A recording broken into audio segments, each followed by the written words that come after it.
My name is Daniel Rybakken. We're in my studio here in Gothenburg. The Petite Standard chair started with a quick sketch on paper. The idea was to make a stackable chair where the compromise that other chairs have to make them stackable instead was a beautiful detail. The hip joint is the most essential part of the equation because it interlocks the rear triangle, makes it stackable, but also bears the load of the entire weight that is applied to the chair. The solution needs to be right, it needs to be elegant, it needs to be efficient, it needs to be refined. For me, elegance is about the logic of how things are put together and to be able to show that in a clear way.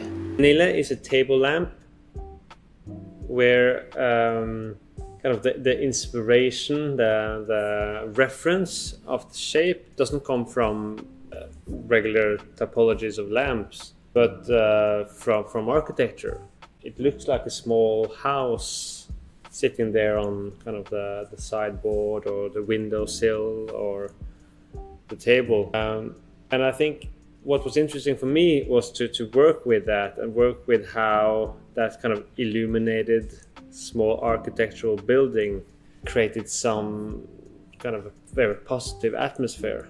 I think also, since it's not a cylindrical object, it has this direction to it, the length of it. And I think because of that, it worked really well on those kind of surfaces. Like in Scandinavia, we often have deep window sills and we have lamps in the window, but also kind of on shelves or sideboards. They all have a direction, and since the lamp also have this direction, it works really well with those spaces. The concept of ascent actually started with counterbalance light.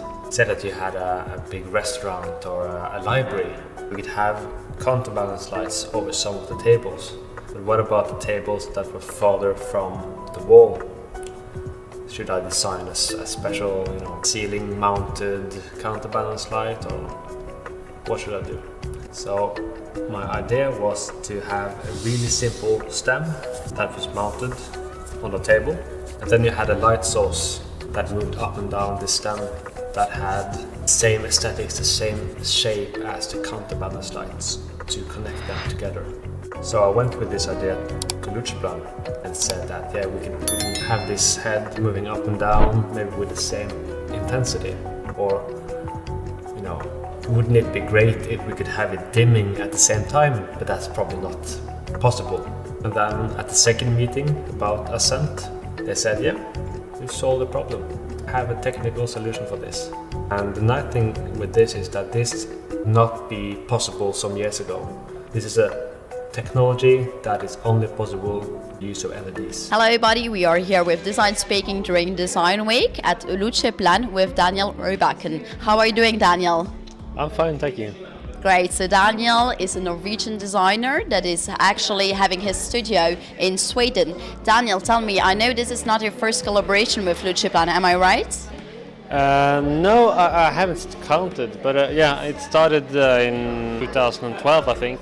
So. Oh, that's actually a long time already. Yeah, but it's a nice collaboration with them. That's great. So I know you've presented a new product this year, Stochastics. Tell me a bit more about it. Well, it's my first chandelier, and when I started the project, I kind of looked at other classic chandeliers, and what's common with all of them is that it's one element that is repeated. But that element in classic chandeliers is often something made of crystal that is cut glass and very complex. But with the stochastic element that is repeated is very simple, it's just a sphere. It is made of aluminium or metal or steel, what is it? It's actually made of borosilicate glass from Parma in Italy. So it's very delicate, not delicate in that way, but visually delicate. And then you have it in metallized version or thin version. So, I mean, you try to do something more contemporary, right? Doing a chandelier that would be totally different of the ones that we do have already. Yeah, absolutely. But At the same time, as I told you that the object that is repeated is very simplified, but it still has a complexity to it because it's the placement of the spheres is stochastic. It's random. And how many spheres did you put together? I think for this one it's 48. So it changes from one to the other one?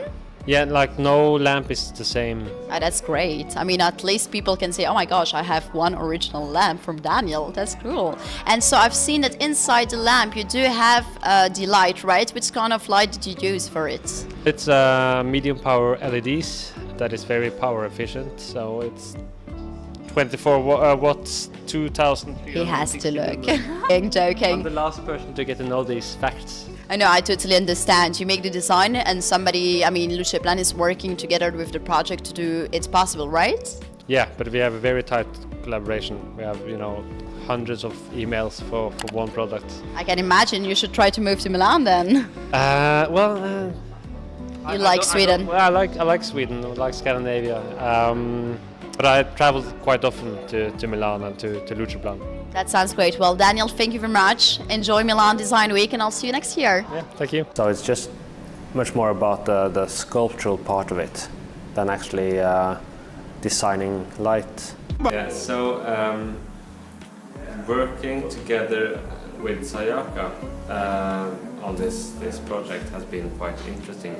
And one of the reasons has been because she has a Japanese culture and I have a Scandinavian, and what we actually saw was that they're quite similar in many ways.